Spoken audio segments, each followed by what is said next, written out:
Okay, well, thanks, y'all. I'm happy to see everybody here. And like I said, I'm recording it for those who might not have been able to be here this time, because I feel like this first session is of particular importance, because it kind of gives us the basis for, you know, like, were you ever in math class and you missed a day and you get back and you're like, oh my gosh, what happened to division? You know, like, I just don't get it anymore. It's kind of like that with this first lesson. So I want us to all get a nice base to begin with, because this is, as some of you may have already discovered in your own devotional reading and study, that this book of Revelation, notice Revelation, not Revelations, first rule. Don't call it Revelations, okay? If you slip up, you're allowed one time. But if you do it twice, the whole class makes fun of you and says, shame. Okay? You want to practice that? Shame. Okay. Just kidding. For the third time you're out here. Well, who knows? Who knows what happens the third time? Maybe one of those plagues happens. Maybe, who knows? Well, once again, welcome everybody, and let's begin with a word of prayer. Let's pray. Gracious God, we give you thanks for this evening that you've given us to come together and to study your word, and not just to hear it, but to be changed by it. We ask that you give us new eyes to see, new ears to hear, and keep our hearts and our minds attentive to your word for us this day, especially in those moments when your word is difficult to understand. Be with us, we pray, for it's in Jesus' name we offer all our prayers. Amen. So I want us to have a little bit of fun, first of all. When I say the word genre, G-E-N-R-E, what comes to mind with the word genre? What are some different genres? And I'm thinking of not only books, but TV, music, yeah, more so just TV and books right now. But music we could go to also, but there's just such a plethora of stuff. So let me let's do I'm just to show y'all how in touch with my feminine side I am. I'm going to use a pink marker for this. So let's talk about books first of all. Literature, whatever. What are some genres of literature? Fiction. There's fiction, Poetry. history, fiction, history, Non-fiction. Non-fiction. Yep, non. nonfiction, Biographical, Sci-fi. Novels. Short stories. poetry. Hold on. All right, fiction, history, nonfiction, poetry, Sci-fi. sci-fi. Oh, mysteries. biographies. Oh, yeah, biographies.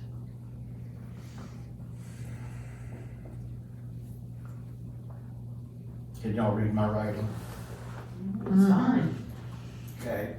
What else? Well, there's lots more. Romance. Romance. Oh, yeah. There we go. I was wondering who was going to be brave enough to say that.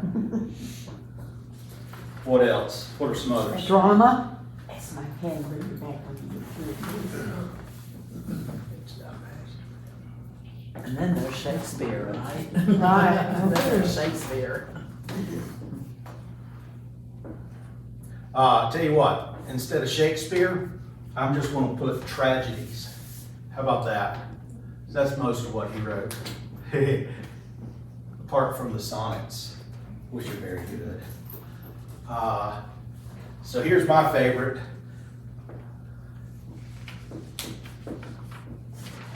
Satire. Y'all ever read Jonathan Swift's A Modest Proposal? Written back during the potato famine in Ireland. And Jonathan Swift wrote a book, and it was a little tract basically. He said that since most of Ireland was Roman Catholic, and they had a bunch of kids, most people, and not enough food to feed them, that probably the best solution would be to boil children and eat them. They're tender, you know, they'll be a source of nutrition, and then it's less people to feed, and so, you know, obviously he wasn't being serious, but he's making a point that, you know, this is just a bad situation. And so satire is written in a way that, you know, just really is different from the other stuff. Do you think of any others for literature? Research, like scientific studies. Yeah. Let's do, Documentary.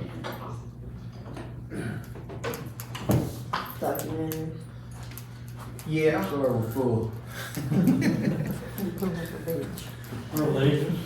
Hey, inspiration, we could say, yeah. How about comic books? Oh, there we go. I was banned from those. I wouldn't want to buy them. Hey, Jerry. So we're just talking about genres and different genres that we have in literature. Comic books, that was an interesting one. Who was it that suggested that? Me. Oh, That's the first one I read. okay. Most expensive one. Yeah, no kidding. How about devotional?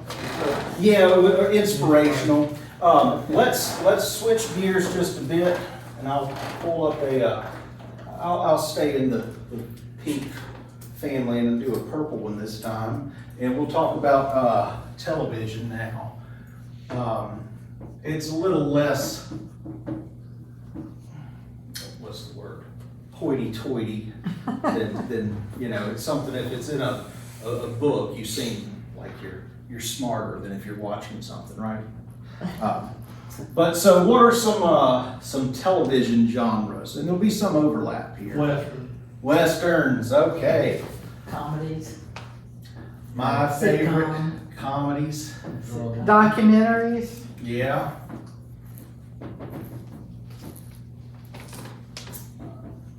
News? Game show. Sports. Weather. Game shows. That's an interesting one. I didn't think about that one. Suspense. Suspense. Reality. Oh, yeah. Is that the same as crime? Here, let's put reality in quotes, right?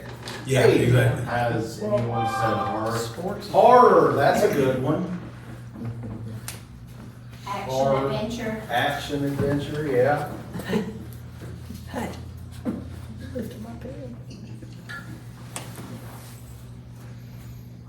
Soap operas. Soap operas. Oh, We yeah. don't do that. You don't. I do all that. Too often. So my favorite is is murder mysteries. I love the British murder mystery. Midsummer Murders, for my money, it doesn't get any better than that, especially since it comes on PBS and it's free. Father Brown, Midsummer. Yeah. There's just a ton of the British ones. All right, so here's what we're gonna do. Oh, we forgot one. Cartoons. How did we forget cartoons? I think we outgrown. Yeah, you never outgrow cartoons. I never did watch them much. Joe did, but. Cartoons. Let's pick it for a moment. We'll talk Looney Tunes. Back in the day. Elmer Fudd, Bugs Bunny, all the Wile E. Coyote. What are some of the rules that go in the cartoons? Gravity doesn't apply until you look down. Gravity doesn't apply until you realize there's no ground under you, right, Abram? Yes. Yeah, have you noticed that? I mean, Wile E. Coyote, he'll be just running after the road runner. He'll run right off the cliff, but he keeps on running until he realizes that there's nothing under him. And then he falls hundreds of feet in a canyon, and it just makes a Wile E. Coyote shaped imprint in the ground, but then he's fine. Next frame, he's back to ordering stuff from Acme and chasing the Roadrunner. And he never talks, right? Wile E. Coyote never talks, hardly. Does every now and then. But yeah, gravity doesn't apply until it does. How do you explain that? But anyway, what else with cartoons? Dynamite doesn't kill you. Dynamite doesn't Turns you kill you. black. It just turns you black or makes you lose all your feathers or your fur. Knocks your you bill know. down on the backside. Yeah. So you hardly ever die in cartoons, Good right? always triumphs over evil. Good always triumphs over evil. Yeah. What are some other unwritten rules in cartoons?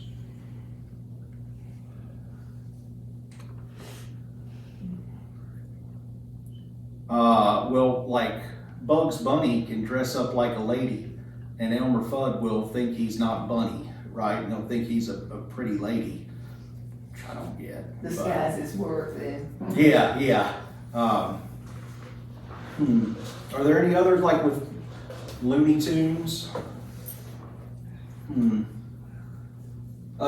Typically, the main character has a catchphrase. But eat, that's all, folks. What's that, Doc? What's up, Doc?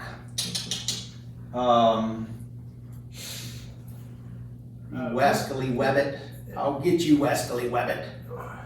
Foghorn Leghorn, he had one. Yeah. Oh, what was Foghorn Leghorn? I'll say. I'll say.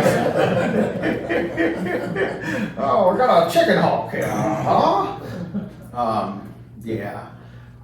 I said, boy, I said, boy.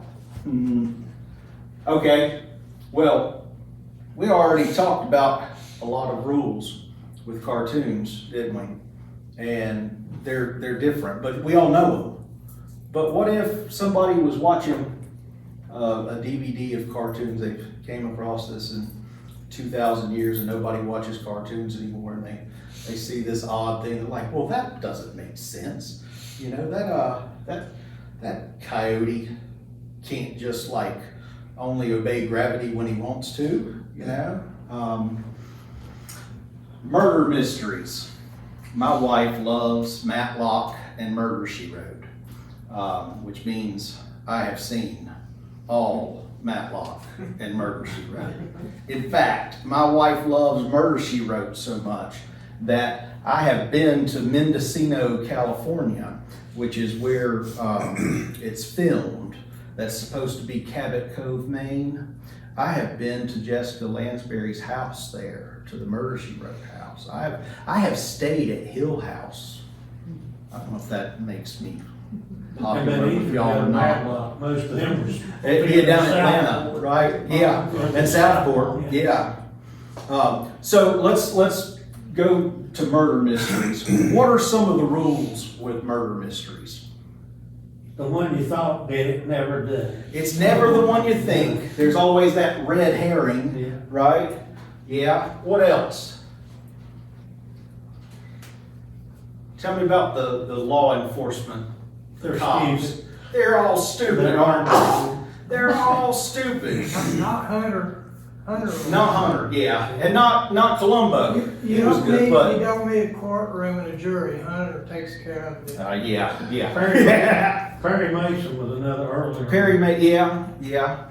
I remember this one episode of Matlock, and he says to the jury, he says, well, my client's innocent, and I'll tell you why, because the man who's guilty is walking through those doors right now. And everybody in the jury looks over, and nobody comes to the door. He says, aha, you got reasonable doubt. Because if you knew who it was, you wouldn't have looked anyway. But usually, like in Murder, She Wrote and Matlock, usually the cops are dumb. Or there'll be, one of them that's dumb. It's almost never the person you think it would be. What else? A lot of times they're on a wild goose chase trying to figure out who it is. Yeah, and by how long it is in that episode as to whether or not the right person's in jail, right? What else? What are some other rules with murder mysteries? always a twist to the plot. It's always a plot twist, yeah, and it's usually the sleuth, the like main character like Angela Lansbury or Ben Matlock or whatever who figures out why it is. And there's usually one little clue. Like for instance, I remember this one episode of Murder, She Wrote. The guy who was the killer walked into a room and the light switch wasn't where you would expect it to be, like over here right by the door. It was like across the way, and they go in and the guy flips the switch on, you know? And so for that reason, she knew it was him. With that, so it's usually a little detail like that. Westerns. Tell me about Westerns, LA. Well, What are some rules for those? All of them. Usually the good guy always wins. Usually. He was Like like a that. few say. In the Yeah. old, White in horse, the old, white you hat. didn't bleed when you got shot. Oh, yeah. In the old ones, Ah, now you're splattered on the wall. yeah. What are some other, I mean, it's, most Westerns I've found have something to do with revenge. Getting even, right? And usually the good guy has a sidekick. Yeah. The main character's usually pretty good looking. Oh, Clint Eastwood. made my day. A lot of the strong protecting the weak. Strong protecting the weak, yeah, yeah.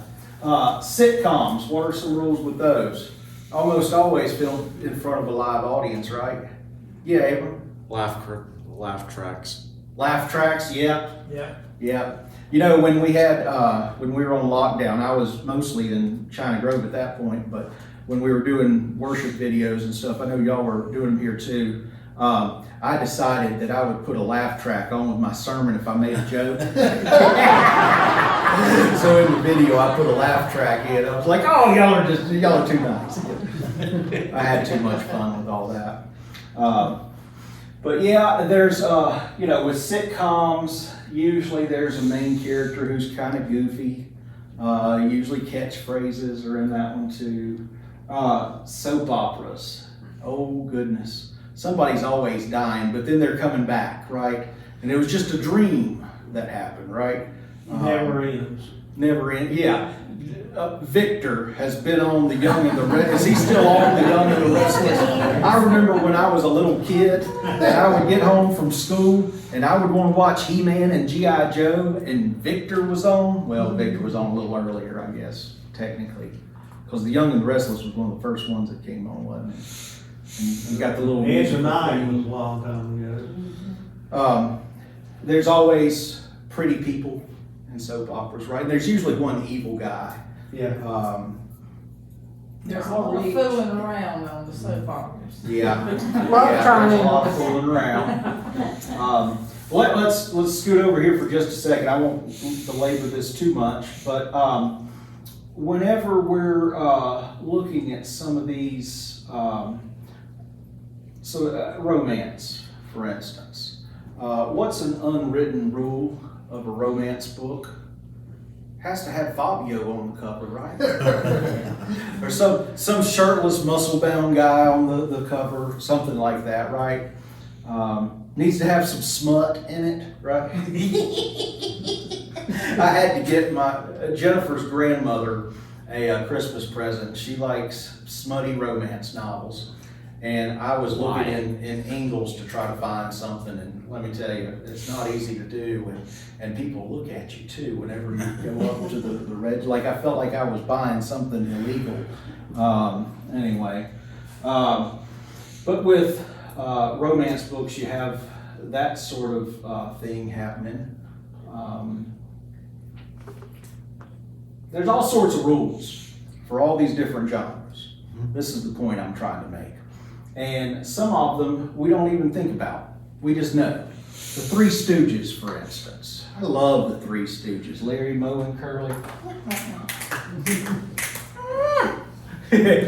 When Moe hits Curly on the head with a sledgehammer, it just makes a bonk noise, and it doesn't kill him.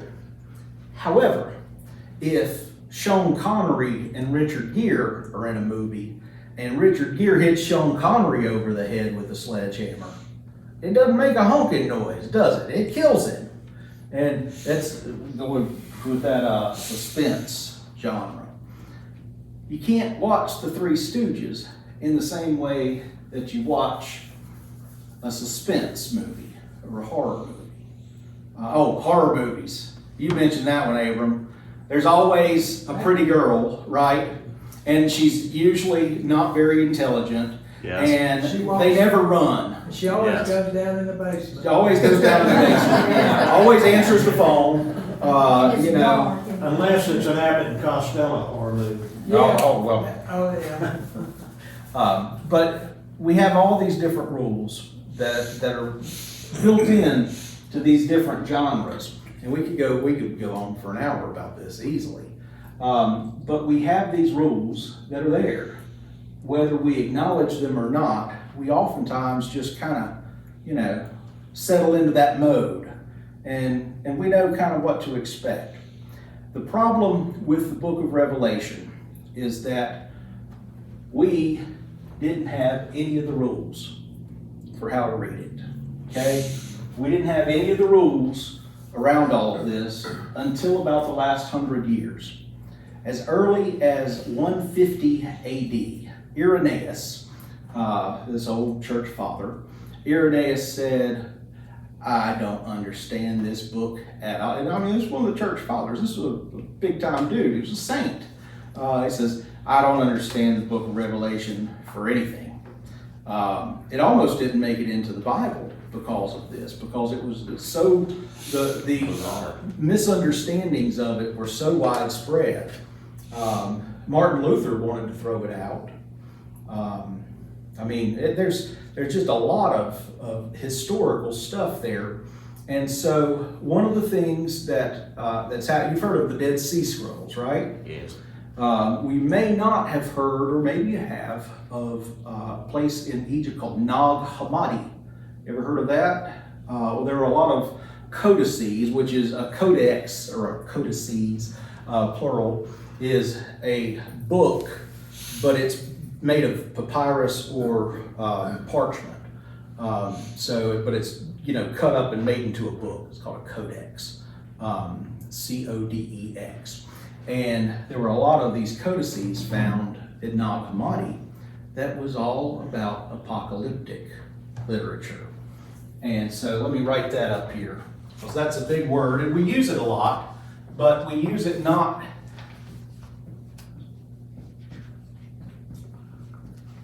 Is that neat enough? Apocalyptic. It's a genre also.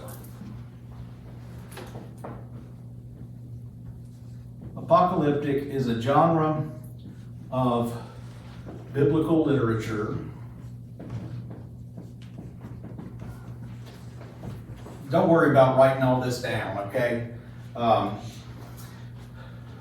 Here, I'll just go ahead and spell it all out for you, since I've made you do this exercise for so long. Apocalyptic is a genre of biblical literature written to give hope to a people who are being persecuted.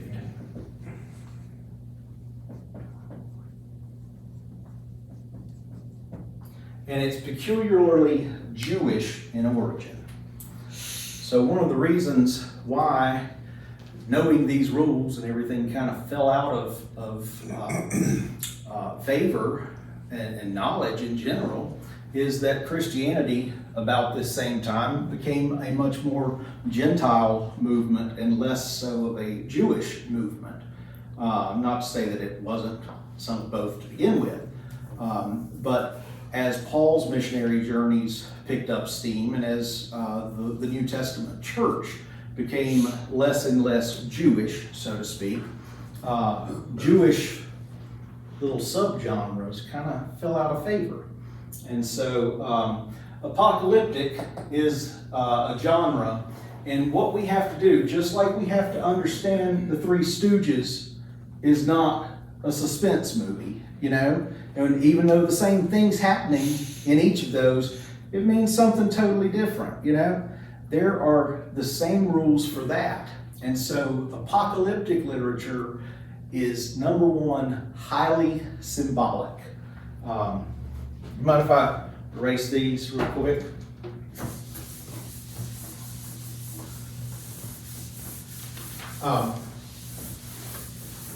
So first and foremost, there are a couple things you need to know about apocalyptic as a genre.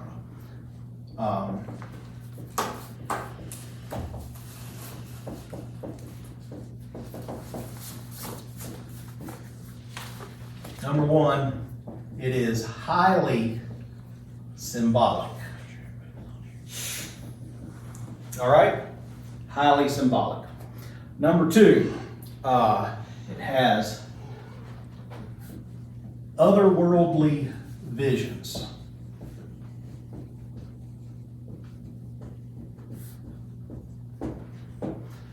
Everything that's highly symbolic isn't necessarily apocalyptic. Everything that has otherworldly visions isn't necessarily apocalyptic. But apocalyptic literature typically has a high degree of symbolism and presence of those otherworldly visions. Number three, one of the other things that is very consistent with apocalyptic literature is numerology. What do you think numerology means? What do I mean by that? It's the study of numbers. Study of numbers, but it's numbers that are used in strange ways, let's say.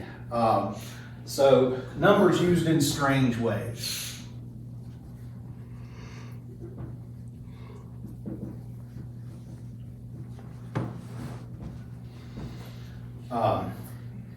And there's a fourth one that's kind of in there. And so this one is important as well. And now I like to tell my Sunday school class, Matt, you can vouch for this. I like to tell my Sunday school class that I'm going to give them words to use at their cocktail parties, okay? Make you feel smart. So here's one of these words.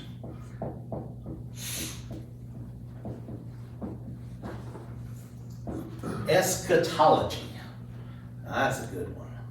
And if you want to get really fancy, you could talk about apocalyptic eschatology. Ooh, that's preacher level nerd right there.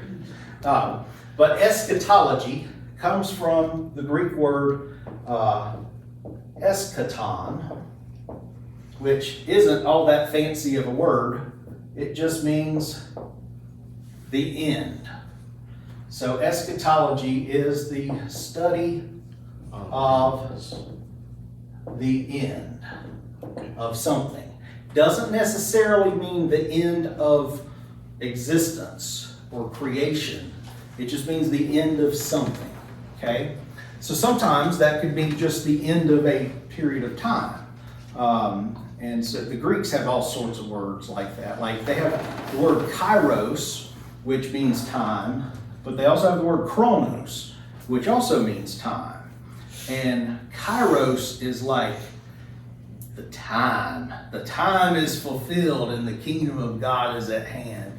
Repent and believe in the gospel, Jesus says. You know, that is the kairos. The time is 3 o'clock, about tea time. That is chronos. That's time that you measure on a clock.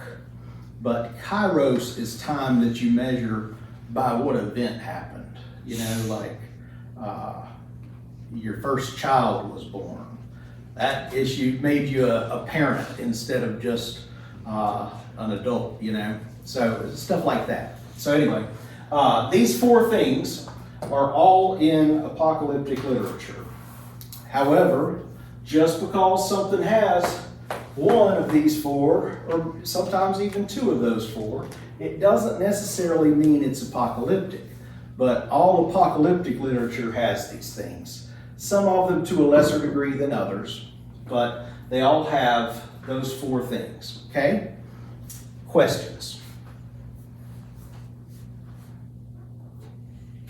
Come on, y'all. Let me know you're still awake. So I don't want to bore you. Bless you. All right. So let me take it in form here. So visions. These visions, John of Patmos, who wrote the book of Revelations, John of Patmos says that he was in the Spirit on the Lord's day. And he was taken up into heaven and he sees this thing. So these visions are individual self-contained units. I'm not going to write it down. And it'll all be in your book when you get it in a couple weeks. And I can give you some print-offs of it too if that would be helpful. I just didn't want to run off hundreds and hundreds of pages, you know.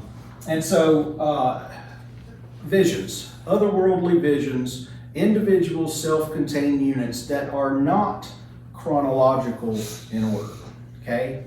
So there's several different cycles of 7 in Revelation.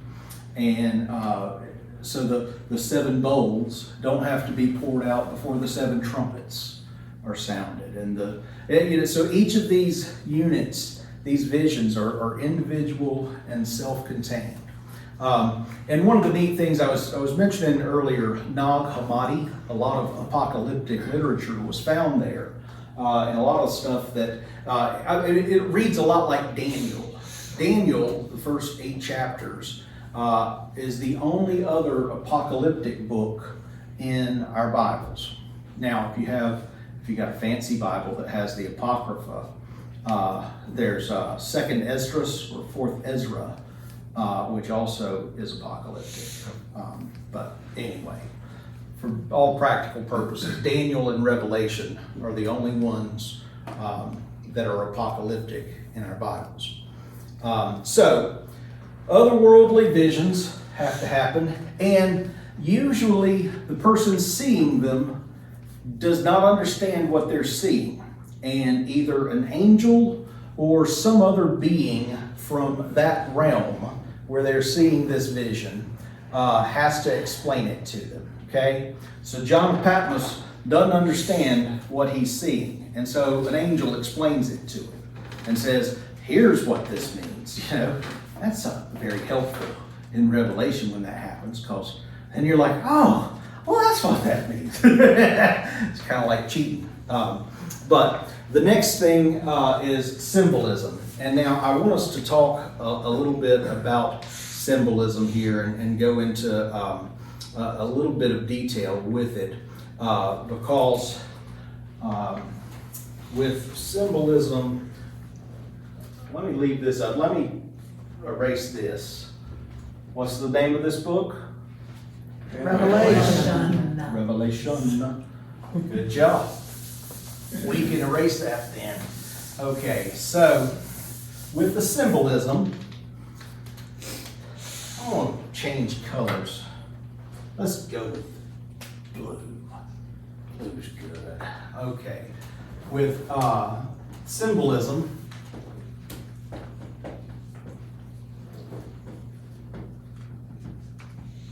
animals. With animals, if you were to read if you were to see Time magazine, let's say, does that still exist? Time magazine? If we were to look at Time magazine in December of 1991, and we were to see a cartoon of an eagle plucking the eyes out of a bear, what do you think that would be a cartoon about? December 1991. USSR. Russia. The United States and the Soviet Union. Which one's which? The Eagle's the U.S., Russia's the bit. We still do this. We still have symbolic ways of using animals. So animals equal nations, and heads or horns on an animal equals what? Evil. Sometimes. Weapons. No. So this one, nations is kind of plural, but Kings. heads or horned rulers. Yes, rulers of those nations, or of that nation. So I was right. Somewhat. So like, if we, if the bear had a birthmark on his forehead, like Gorbachev did. Gorbachev? Yeah. Sorry. That goes back. Dang, that was 30 years ago. That's not possible. So anyway, if we were to see that, then we would know that's a reference to Mikhail Gorbachev, similar to things like that. So animals equal nations, heads or horns equal rulers of nations. Then we got, so let me do this one here, and then we got another one, colors. So colors are all symbolic as well. So here are the colors that we get. White, black, red, and then this one's odd. Purple? Pale green. Okay? Like, I'm not making this up. This was, what does black symbolize? Evil.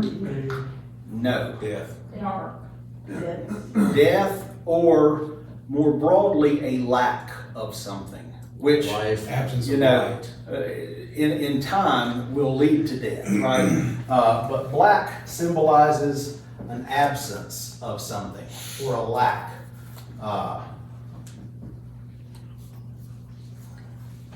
Red. Y'all all get this one. Blood. Bloodshed, war, violence.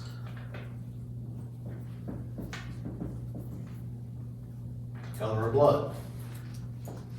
Pale green. Urine. I think you need to see a doctor.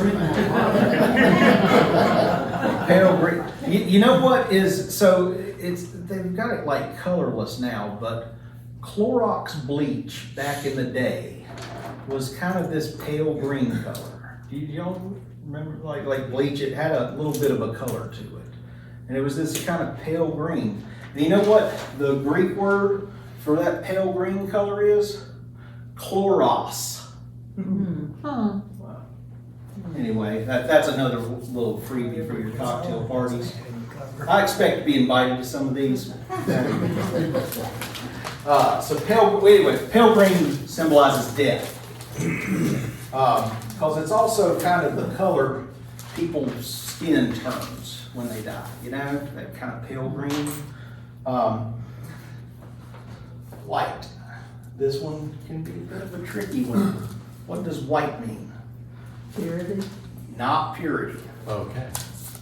That's why it's tricky. Goodness. Light. Not goodness, not purity. Inclusiveness. No. What's a white flag mean if you're waving a white Oh. flag? Surrender. Help. Yeah. Okay, well, it means the opposite of that in Apocalyptic. It means victory. White is the color for victory.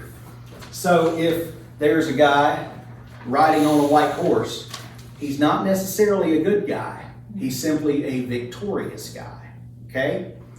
Not necessarily pure, not necessarily good, just victorious. And if there's a guy riding a black horse, doesn't mean that that person's necessarily bad. It just means there's getting ready to be a lack of something. Oftentimes it is bad, but the primary thing is an absence of or lack of something, usually food or life.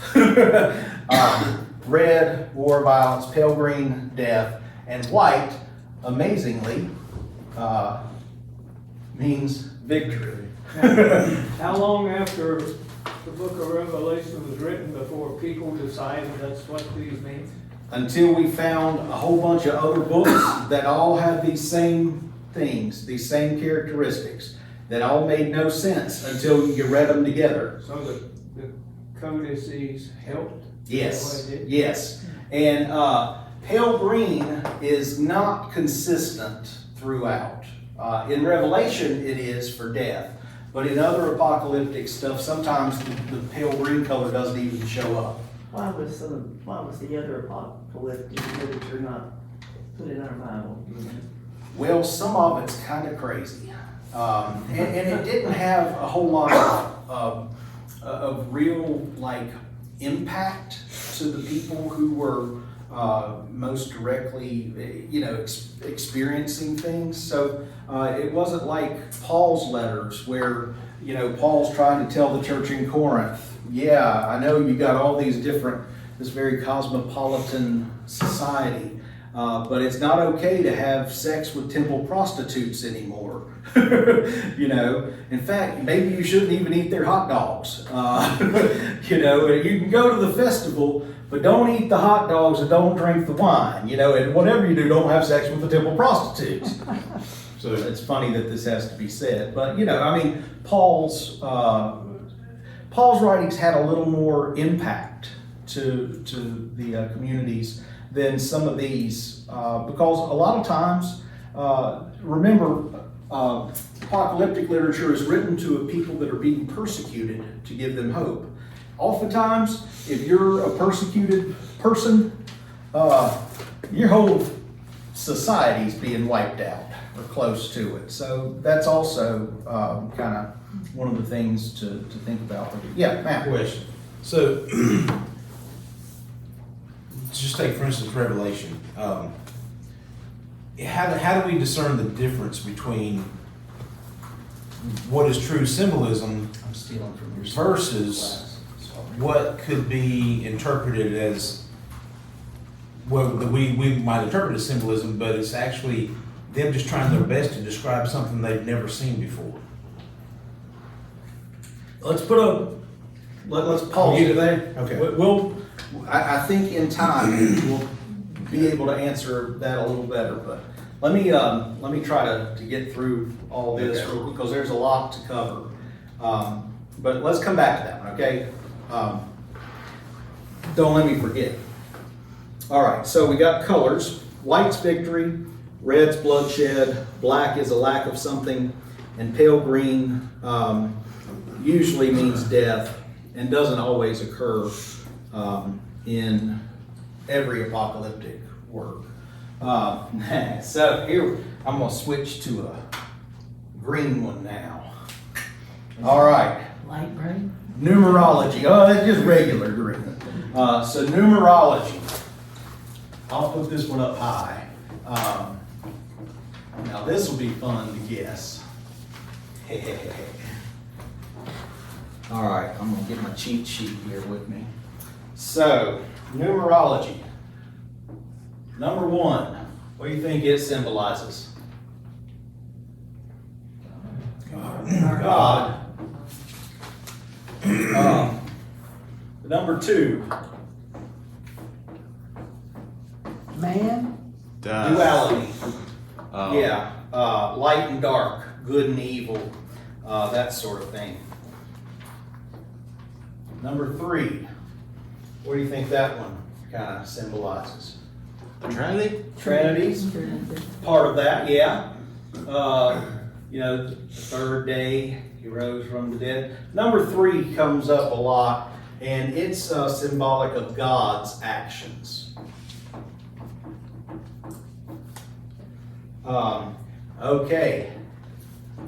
The number 3.5. What do you think 3.5 said? I know that's actually. We'll come back to it. Just put a little mark there. We'll come back to that one. 4. What are there 4 of? Horseman. Pause. Seasons. Seasons. Wait, what? Yeah. 4 seasons. What else? 4 cardinal directions: north, south, east, west. In the ancient world, 4 elements: earth, water, wind, fire. So 4 is symbolic of the created order, or creation, that sort of thing. Number 6. We'll come back to it. What happened to 5? 5's not it. They don't care about I 5 don't in care. apocalyptic stuff. That's 3.5. Yeah, Hamesh, the Hebrew word for 5, nobody cares about it. Nobody cares about it. So, here we go. Here should be an easy one. Number 7, Complete. Perfection. completion. 7 days in a week, right? So we got completion.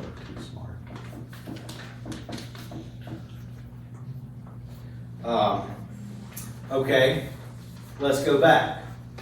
3.5. Half a 7. You have one. Therefore, Half done. half done, Halfway. incomplete. See, now you're thinking apocalyptically. Because if 7 is complete, then 3.5 is not complete and is therefore symbolic of something that's incomplete. So 6 is almost there. And 6 is also incomplete. Yep.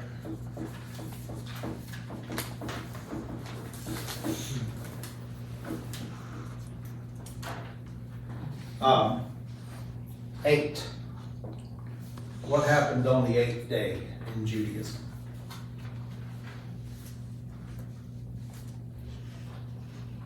Circumcision happened on the 8th day. What else happened on the 8th day? They were named? Is that what they were named? That's the day of resurrection. The 8th day. Because the 7th day is Saturday. The 8th, Sunday.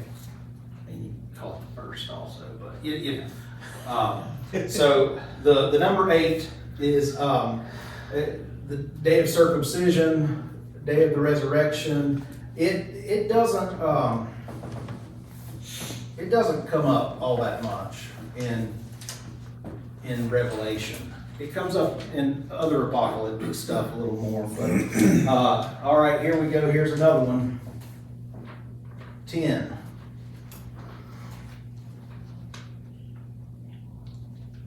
What's 10 mean? Well, it's the base of most number systems in the world, apart from ours. Not to say I like the metric system, but you know. We got 10 fingers, 10 toes. Some of these are duplicitous. 10 and 7 both symbolize completion. Okay? 10 is kind of more complete than 7, but not necessarily. Either one of those can work. All right. 11. We'll pause that one. 12. Tribes. 12 tribes of Israel, 12 disciples, people of God. Number 12 is symbolic for the people of God. 11.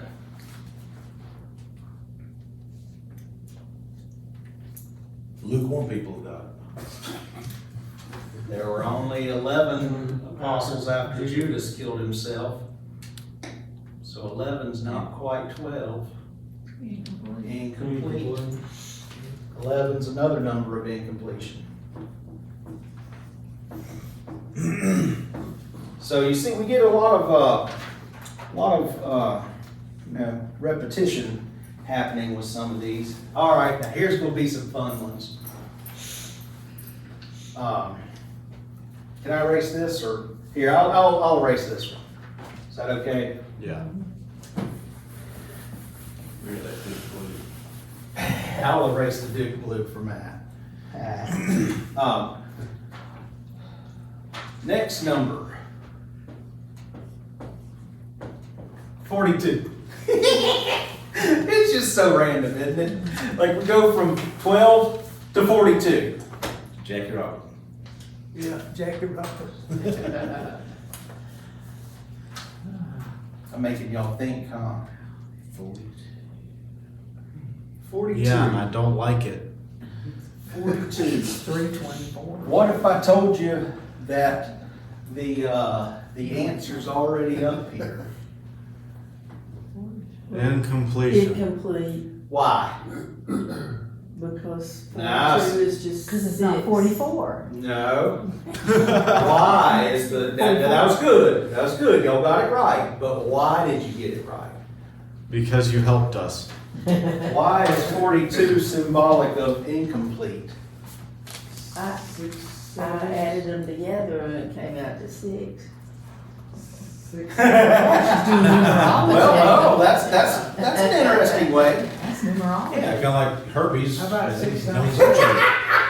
I mean, that was pretty good. You get extra credit for that one. You get a gold star today, Sharon. But no, that's not why. Okay. Teacher's pet. Anybody? What if I said 3.5 is its closest one?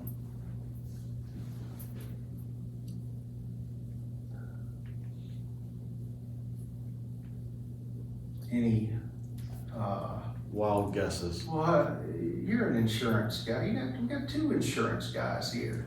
12's in there somewhere. Y'all do, yeah, 12 times 3. yeah. 30 and 12. Y'all do lots of monthly things, terms of certain numbers of That's 12 months. times 3.5. But 6 weeks, so 3.5 wouldn't be a whole month. How many months in 3.5 years? 42. Weird. So 42 Hi. is 3.5.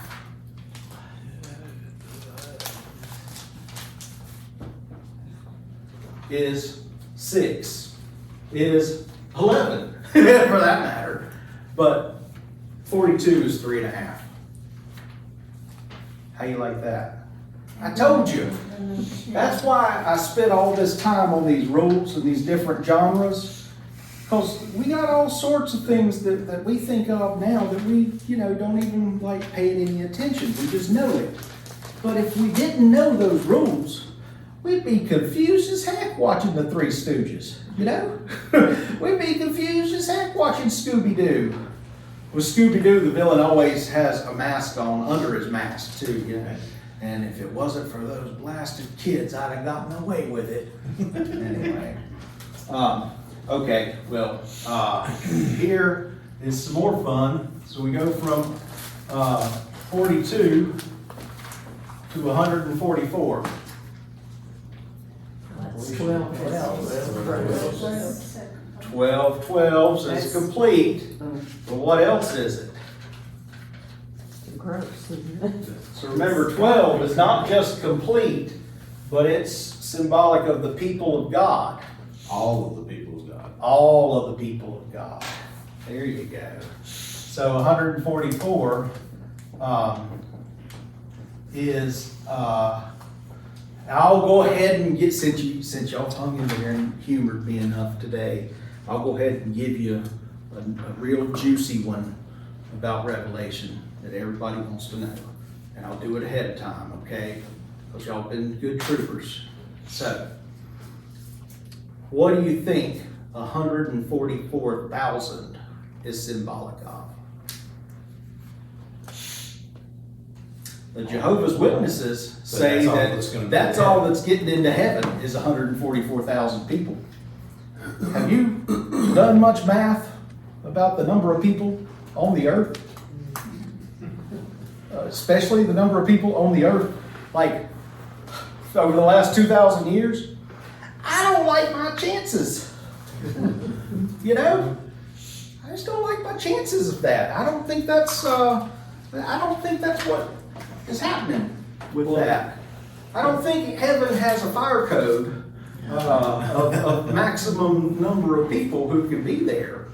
If you're there and you're the man on the bubble or the woman on the bubble, and a dozen comes up better, are you out? If you can only have. We'll talk about this a little more later on in subsequent weeks, but 144,000, all the people of God. 12 and 10, multiples of that. So involves the people of God and completion, so all the people of God. So, okay, now got a couple more. I won't go with all of these, but, Aw. all right, there's two that I'll put up here. Oh, I can't give you this one too. I'm gonna have to you just have to wait on this one.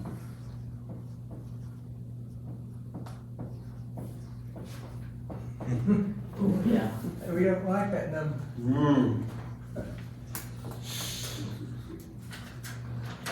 So, I'm just gonna put this one down as Number of the beast. number of the beast. Okay? We'll put a little, mark on that one to come back to.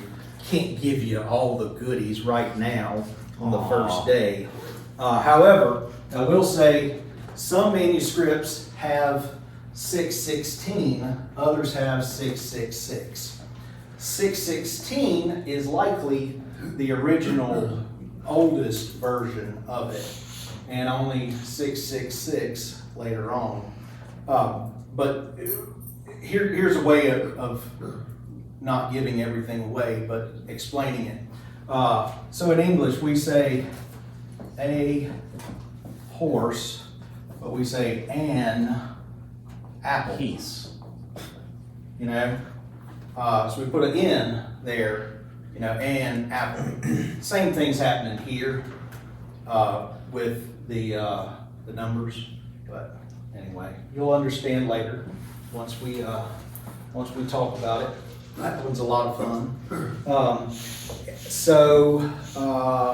Here's another one that you'll probably get. This one's an easy 1,000.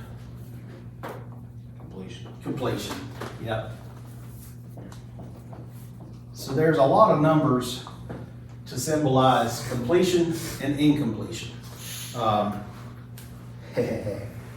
One more.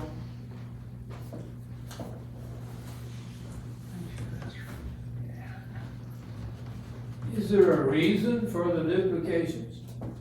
Nope. Nope. And are these number meanings applicable to all the chapters of the Bible? No. This is just with apocalyptic. Just with apocalyptic literature. So Daniel and Revelation. What about the additions to Daniel? Well, they're not apocalyptic, so they don't have quite the same stuff on those. It's just I think the first 8 chapters.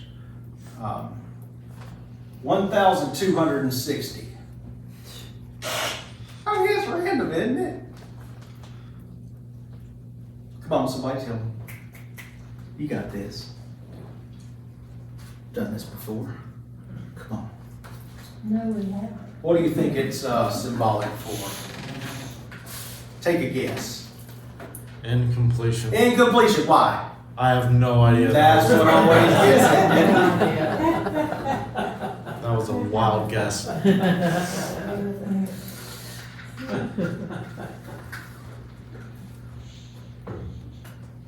Nobody else has any idea. Because it's not any other number. So, the codices that they found in Egypt were written by who? Lots of different folks. Yeah, well, what nationality? All, Many of them were Coptic and Jewish. So many of them were in Hebrew and Aramaic and Coptic and Syriac, a few of them. So. Well, I didn't get much past business calculus, but that doesn't add up to the course. No, it doesn't, but because I didn't get the half put on. Okay. 1,260 days in 3.5 years. Incomplete.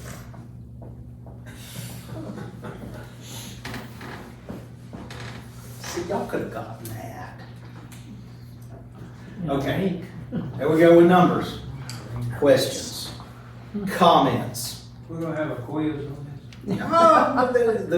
The quiz will come. The quiz will come. Okay, well, we've already talked about the last one there, eschatology, study of the end of something. And like I said, that doesn't necessarily mean the end of the world, so to speak. It just simply means the end of an age. High school graduation is the end of something, isn't it? Not the end of the world, though, let's hope.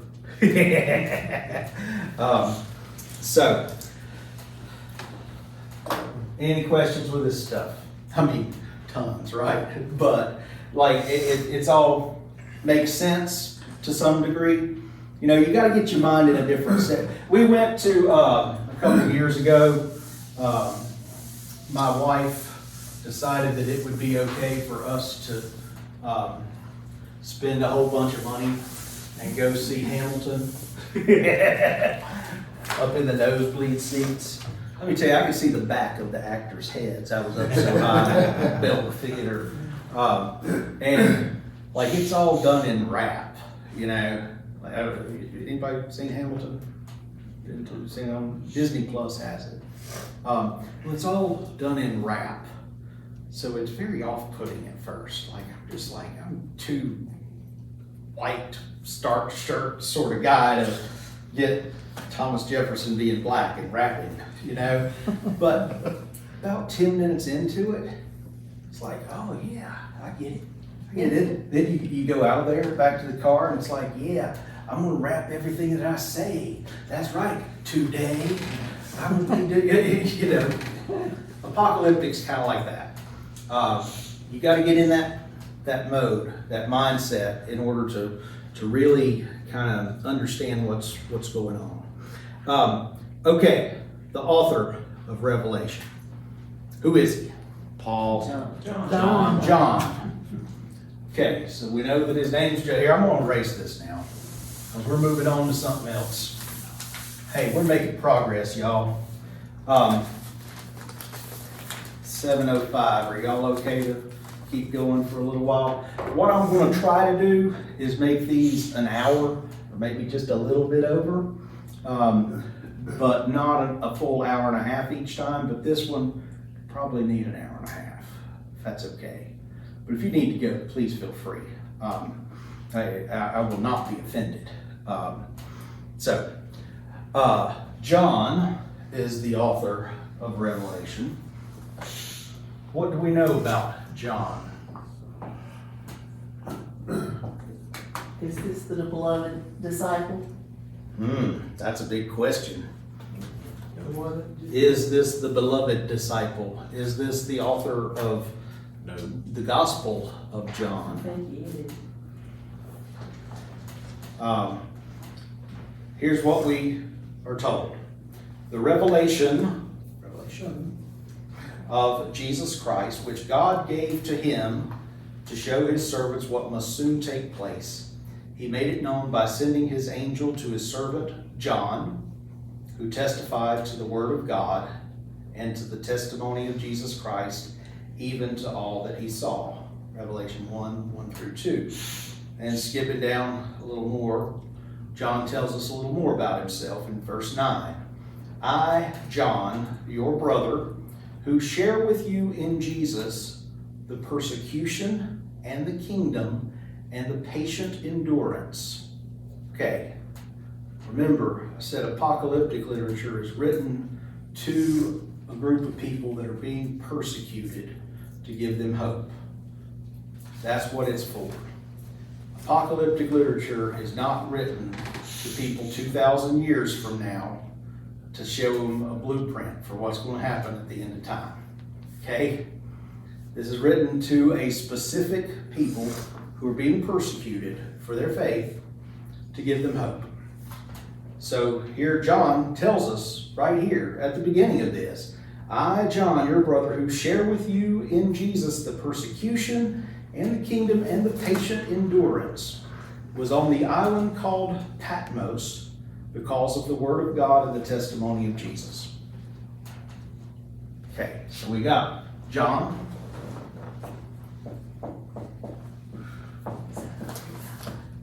Of Patmos. Is that a Greek island? Yes. it's a Greek island, but it's right off the coast of Turkey. Like most of those Greek islands, back then, they were Turkish islands, you know, but back then they were Asia Minor. But yes, it's just right off the west coast of Turkey, of modern day Turkey. And so John is a very common name. It's my first name. John of Patmos, who's there because of the testimony of Jesus Christ. Because of the Word of God and the testimony of Jesus. So basically, John is an evangelist. Think Billy Graham. John is an evangelist who has been part of this persecution. One of the things that Rome, pre-Constantine, one of the things that the Roman Empire and others discovered was that whenever they would just kill Christians to make them martyrs, it just made the community stronger. They just, you know, started to revere those people who were like, I don't care, all you can do is kill my body, you know? Like, I got a whole lot more happening in life than just this. All you can do is kill my body. You can't kill my soul, you know? Have your best shot. And so they realized that if they started killing Christians, that it wasn't always good for like sometimes the movement got stronger when they did that. And so this guy, they didn't want to make an example, a hero, a martyr out of him. So they put him on house arrest in this little Greek island, where he can't bother anybody, where he's, you know, basically lives in a little cave, and he's guarded by some Roman guards, pretty low-ranking Roman guards, because they have to live on Patmos too. You know, with some crazy dude in a cave writing all sorts of messed up stuff. You know, anyway, can you imagine being one of those guards? So that's what we know about him.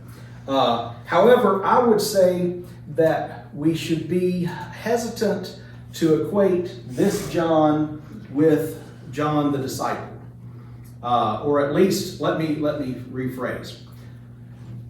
The author of the Gospel of John and the author of Revelation could not have been the same person. Here's why I say this. John, the Gospel of John, has some of the best Greek in the whole Bible.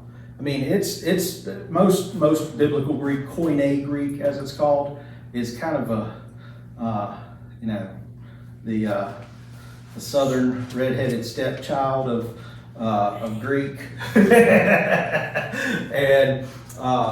and so, but John's Greek is good. En arche, ein ha logos. In the beginning was the Word, and the Word was God, and the Word was with God. You know, I mean, it's almost poetic even. John's language is highly elevated. It is the best grammatically correct, pure, nice Greek in the whole New Testament. Revelation is the opposite. It's written by a native Hebrew speaker who knew enough Greek to use Greek letters, but when he didn't know the word, he would simply spell out the Hebrew word in Greek letters. So, kind of like somebody in here not know Spanish? Like, yeah, it'd be kind of like saying, I went to the El Rumo and picked up the El Telefono and called the El Uncle O. It's almost that bad. Revelation's true. Like, there are lots of times where John just doesn't know the word at all.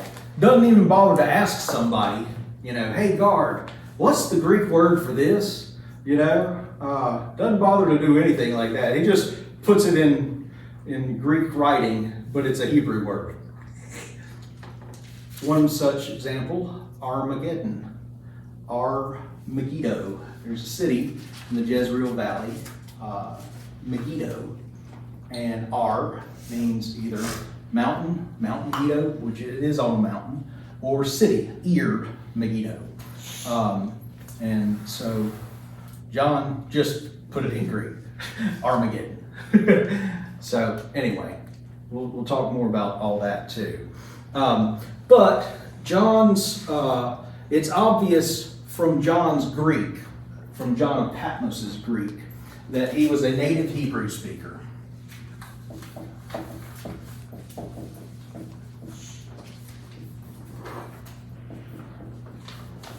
He was bad at Greek.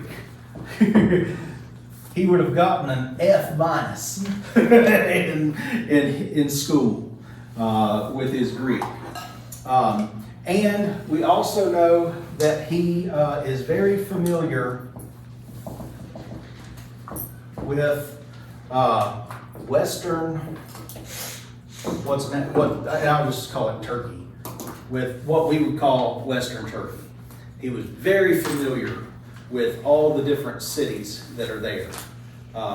This guy, he knew that terrain backwards and forwards, probably because he was an evangelist going around through that area. He likely wasn't famous.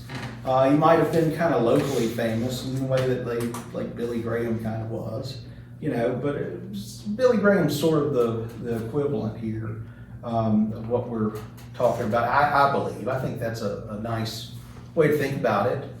But John was an evangelist who was of Patmos, because he was basically under house arrest or exiled there on Patmos. Wow, okay, back up. So you wouldn't, Okay. you wouldn't put Billy Graham closer to Paul than John? I don't know. I don't want to get. I'm just saying he was an evangelist, Well, let's say Billy Sunday then. Maybe it would be like a Billy Sunday. I don't know. I'm not trying to get all. Why was he exiled? Why was he? For preaching. For preaching Christianity. when he was not supposed to. Then, if he couldn't write well in Greek, why did he try? That's what I was gonna ask. Because he's writing to people. Greek is the language of the time. Especially, even in the Roman Empire, Greek was always the official language. I mean, the only time you get stuff written in Latin is if it's like government stuff for Rome. Most things were in Greek. Greek was the English of the day. So he wasn't formally educated in Alexandria. He was formally educated in Hebrew school. His Hebrew was good. His knowledge of the Old Testament is deep. He was well educated in Judaism, just not in Greek, just not in the I imagine he was kind of a unpolished sort of dude, kind of like Francis Asbury. Oh, let's go with that one. It's like Francis Asbury. There we go. Let's do that one instead of Billy Graham. Like Francis Asbury, the first bishop of the Methodist Church in America, who was a blacksmith over in Birmingham, England. He didn't have formal education, but he knew the Bible pretty well and could preach, pretty decently. Anyway, so Francis Asbury. He was well versed in the Old Testament, and he knew that area of Western Turkey really well. Rome, during the last part of the first century AD, from about the time, have you ever heard of this guy Nero? Good or bad? He was bad. He was bad, yeah. Good emperor or bad emperor? He was bad. He so fiddled while Rome burned. Well, he blamed the fire on Christians. And so one of the things that he did was he would coat Christians in tar while they were alive, put them on a pole, and set them on fire as streetlights at night. Not a good guy. Yeah. That was in the mid-60s, 64-ish AD, okay? Left a real bad taste in Christians' mouths, this Nero guy.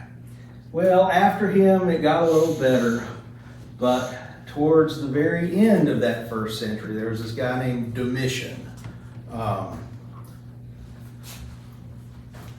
Here, we'll put him in red. Why would we put him in red? Because he did lots of bad stuff and was violent towards Christians. Domitian. So Domitian wanted to be worshipped as Dominus et Deus. Anybody want to show off their Latin knowledge? Dominus et Deus. Tell me what that means. Something about Dominus was. Dominus, Is God. Lord, Master, That's my Lord life. and God. Dominus et Deus. Et's just and. So he wanted to be worshipped as Lord and God. So he didn't like Christians because they said, oh, guess what? There's some other God other than you, and we're not listening to you. That didn't go well. Never goes well. I mean, people were scared of Domitian the way they were of Nero, and he wasn't much better. So he revived a persecution against Christians in, guess where? The end of the first century AD. What geographic region do you think there might have been a big persecution against? Maybe Western Turkey? Yeah, Western Turkey. So his wasn't necessarily empire-wide, but it was intense, especially in Western Turkey. Revelation 2, verse 13. I know where you were living, where Satan's throne is, John's writing to the church there in Pergamum. And he says, yet you were holding fast to my name, and you did not deny your faith in me, even in the days of Antipas, my witness, my faithful one, who was killed among you, where Satan lives. Okay, well, Antipas was made a martyr, and several of them held fast to Jesus' name and didn't deny their faith in Jesus, even when Antipas had been killed. And where Satan lives in Pergamum, the way the city was done, it looked like a throne from a distance. And so it was kind of, so this is another little place where John's showing regional knowledge of the different cities that he's writing to. John was writing to people who were being persecuted, who refused to worship the emperor, and I told you a little bit about Nero. Domitian, he ruled from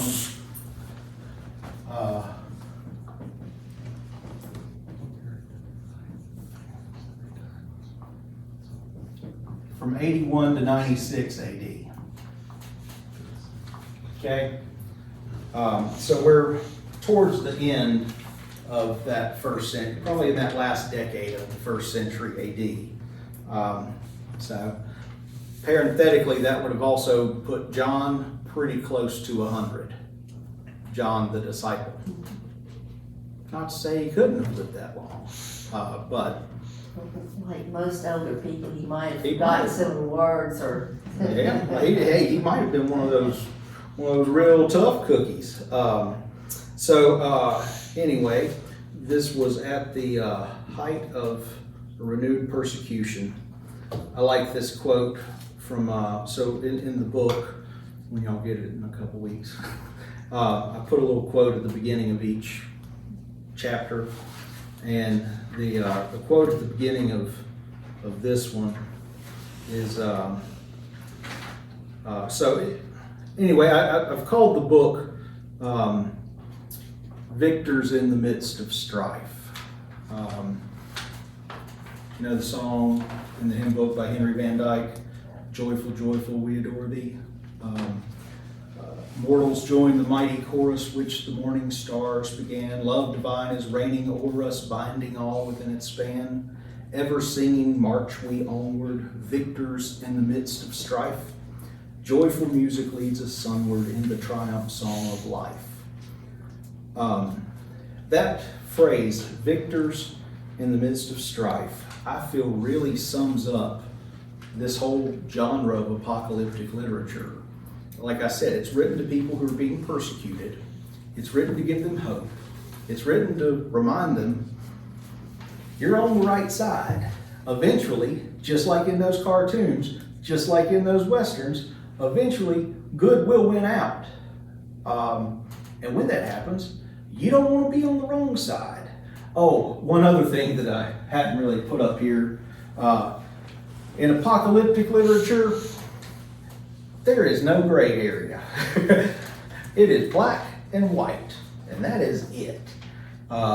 Maybe that's why so many of these folks who get red in the face preaching damnation and everything else like this book so much, is because there is no gray. You're either on God's side or you're on Satan's side.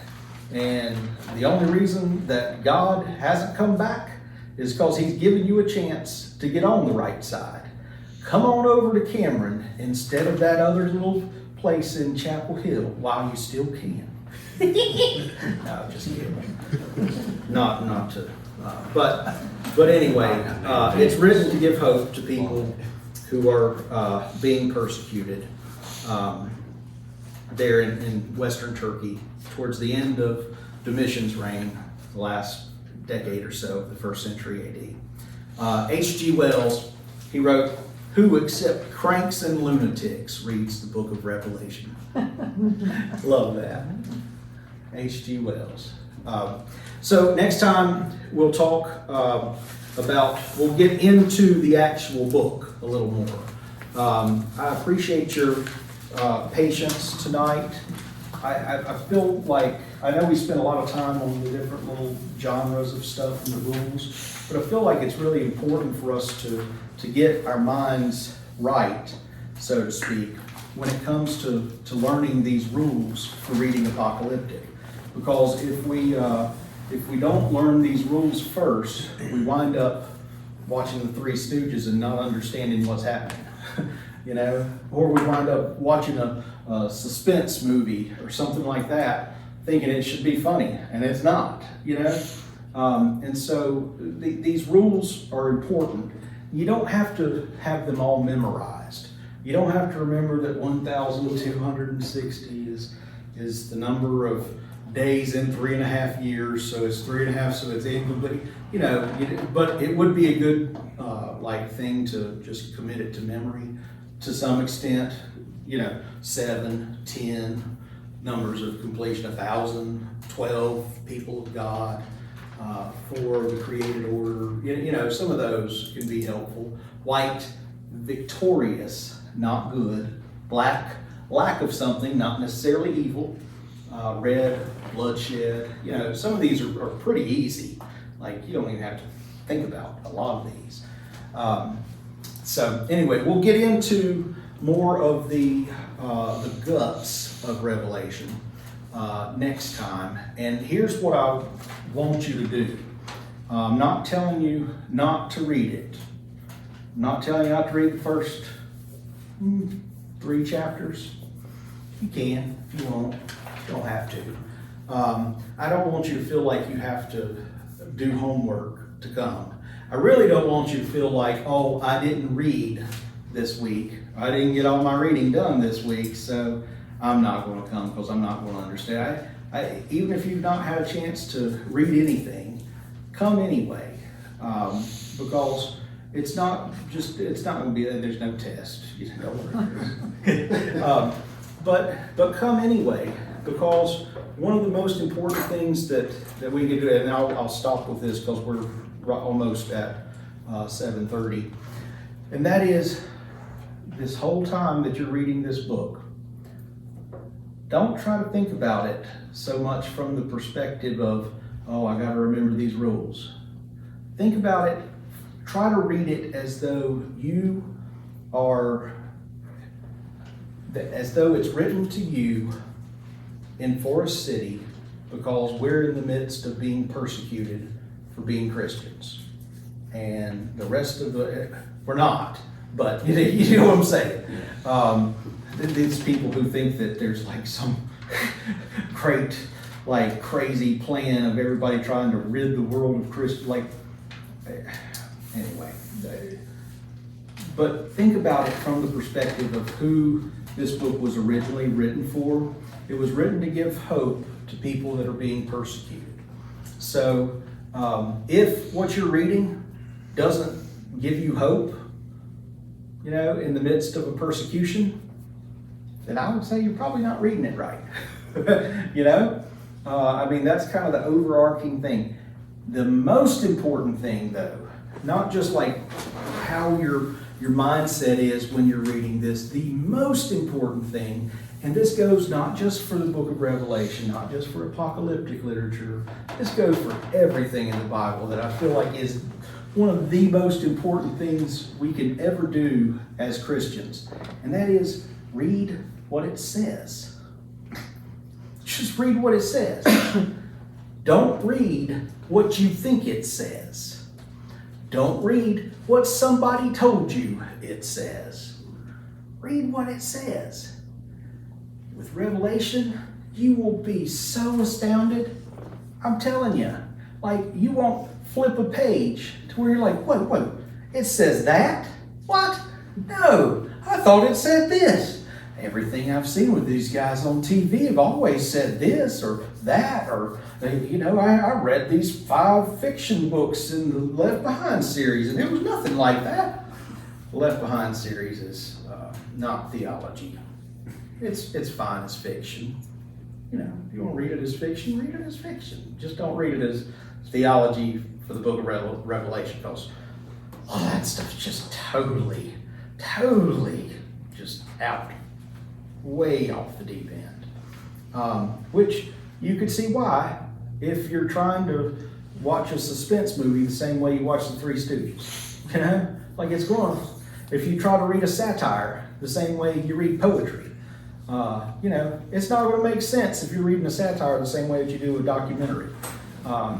So just remember these rules, keep them in the back of your mind.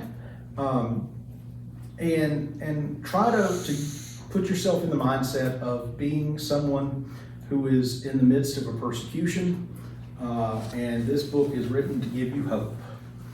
If it seems crazy, put it down. Give it a break. Wait till next week. One of the things that I was just always so amazed by, my freshman year at Berea, I knew I wanted to be a religion major ever since I was a freshman in high school. I mean, I read the entire 200 section in the Iredell County Library. Like, I'd read Bonhoeffer during algebra. My algebra teacher hated me because I'd get the equation right, and you know, I'd be reading something else. And she'd be like, Mr. Goforth, would you like to come up here and explain this to us? So I'd do it. She'd go, hated math. Anyway, but I knew I wanted to be a religion major from 9th grade probably. And so when I got to college, I was just eating it up. You know, I mean, it was great. I got to take this class. There was this guy, John Wallhauser was his name. And he had studied under, this probably means nothing to y'all, but Reinhold Niebuhr at Yale, big time ethics guy, Niebuhr, and his brother. You may know him as the author of the Serenity Prayer. But anyway, Dr. Wallhouse, we were reading this book, Friedrich Schleiermacher, Speeches on Religion to Its Cultured Despisers, from the 1700s. So it's this guy at these salons, and in Austria and Paris and stuff, and he's trying to talk religion to people who are think they're too good for it. You know, they're cultured. They despise that sort of, we're Enlightenment folk. And so Schleiermacher's, which that name is just German, means slaymaker. But Schleiermacher, he's writing this hoity-toity piece of apologetic literature to try to, you know, convince these cosmopolitan people that religion's not a bad thing. And oh my gosh, I read that book 10 times and I didn't know what in the world it said. I mean, like, I've never had that happen to me before. I've always been able to understand what I read. And I'd get in class and Dr. Wallhauser would just like say one thing and they're like, oh, that's what that meant. Oh, and I went up to him one day after class. I was like, Dr. Wallhauser, read this book 10 times, didn't get it.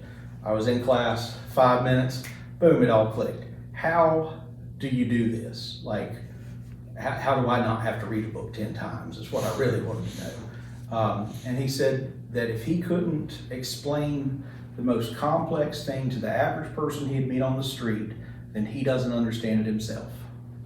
And I thought, wow, that's pretty good. And a lot of the stuff that I've come across, particularly about Revelation, has all been pretty highfalutin type stuff.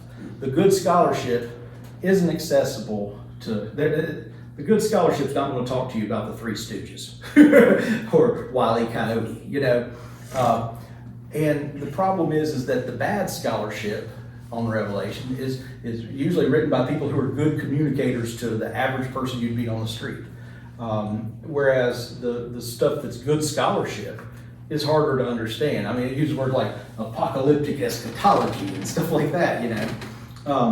And so I'm hoping that this study and the book that I'll give y'all can, you know, be